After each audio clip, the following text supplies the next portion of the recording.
All right, let's dive into one of the great American road trips in modern literature.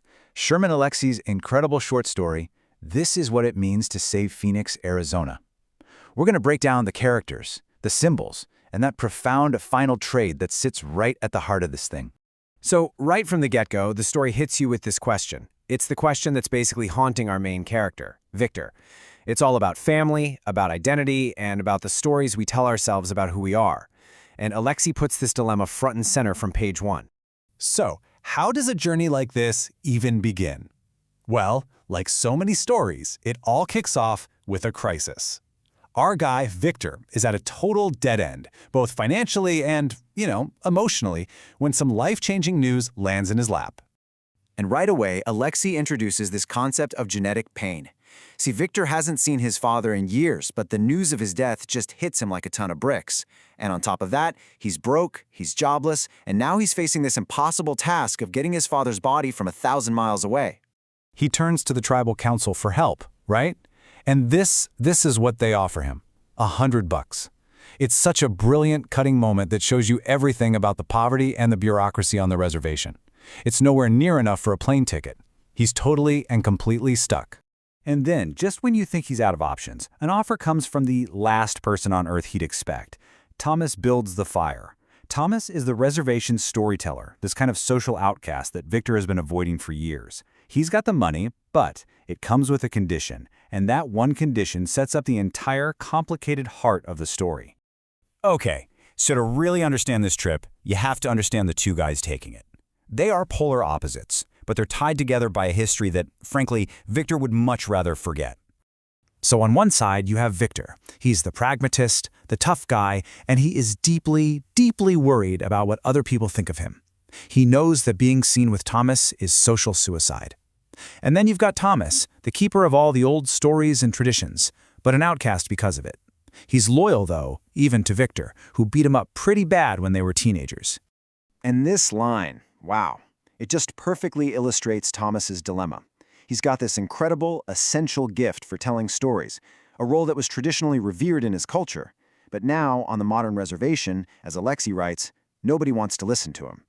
He's got the cure for an illness nobody thinks they have. So the deal is struck, and they head out. And it's on the journey itself where the story's deeper meanings really start to bubble up to the surface, through all these strange and symbolic encounters.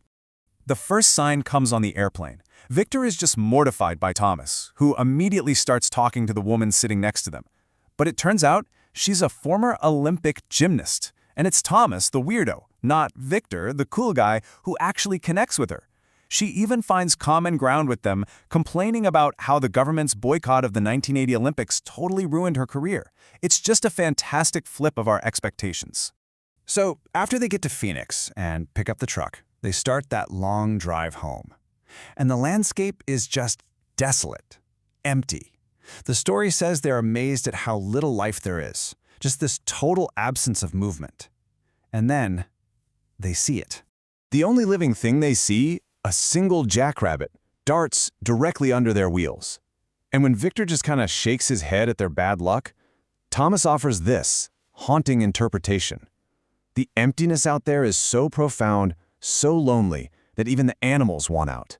It's such a powerful symbol for the isolation they're both feeling. But this journey isn't just about what happens on the road. The whole reason they went was to get to Phoenix, and what they discover in Victor's father's trailer, well, it changes everything. So they get inside, and the trailer is practically empty. There's no hidden fortune, no secret treasure chest. Victor's father didn't leave behind a material legacy. All that's left are memories and stories, which, as it turns out, are the only things that ever really matter anyway. And this leads to a huge reveal from Thomas.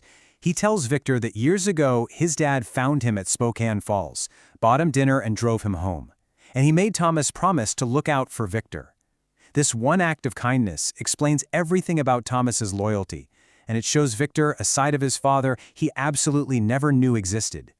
This revelation completely shifts the dynamic and sets the stage for the story's climax. They've got the ashes, they've made it back to the reservation. Now they have to figure out how to end a journey that has fundamentally changed both of them. This is Victor's take on the ashes. It's completely practical, so detached. For him, it's about disposal, getting rid of something that's not useful anymore.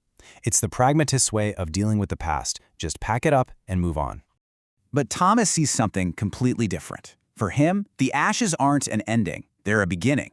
He has this vision of a spiritual return, this powerful, beautiful transformation that's tied to their traditions, to the very landscape of their home. The salmon, that's a symbol of rebirth. And this is Thomas's response to Victor's whole idea of letting things go. It might be the most important line in the entire story. History, memory, pain, tradition, none of it ever really ends. It just keeps going, flowing like that river where the salmon swim home. So they make a deal. And look, it's not a promise to suddenly become best friends. Victor knows the social pressure back home is, in his words, cruel but real. Instead, it's a trade, a fair trade. Victor gives Thomas a physical piece of his past, half the ashes. In return, he gives Thomas the one thing he's always wanted, an audience, a promise to just listen.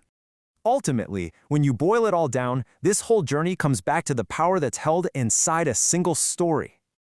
This quote just captures Thomas's entire being. For him, stories aren't just entertainment. They're his inheritance. They're his purpose. They're his way of surviving. In a world that pretty much ignores him, his stories are the one thing that can never, ever be taken away. And that leaves us with the final thought, doesn't it? Victor gave a piece of his past and a moment of his time. It was a fair trade. So the question for us is, what part of ourselves do we need to give? And what do we have to promise to listen to keep our own histories from turning into ash?